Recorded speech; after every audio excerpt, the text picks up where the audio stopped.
রথের মেলায় গোপাল হরিদাসদাকে বলছে, হরিদাসদা এত লোক, তারপরে এই যে বিশাল রথ, এই রথটাকে কি সবাই টেনে নিয়ে যায়? হরিদাসদা বলছে, দেখ বিদ্যুতিতে তো লাইন নেই, কাজে কি হবে বলতো, লোককেই টানতে হবে, সব লোক একসাথে এই রথটাকে টেনে যাবে।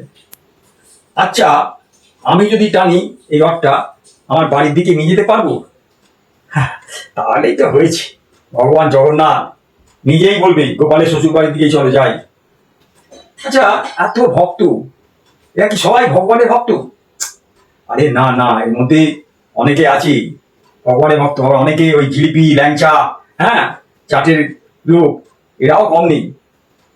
আচ্ছা, তাহলে রথের বেলায় এই যে গন্ধ গন্ধ দেখছো, এটা তো একটু আসছে। হ্যাঁ, তা একটু আসছে, তো কি ভাবছিস ভগবানের কি খিদে পায় না? ওদেরও খিদে পায়। আচ্ছা হরিদাস দা, এই মেলায় ধরো আমার যদি স্যান্ডেলটা হারিয়ে যায়, দেখো বল, চিন্তা করিস না, স্যান্ডেল যদি হারিয়ে যায় রথে মেলায়, এখানে স্যান্ডেলও পুরনো পেয়ে যাবে। আচ্ছা হরিদাদা, স্যান্ডেল বলছো পাওয়া যায়, তা স্যান্ডেল কিভাবে পাবো?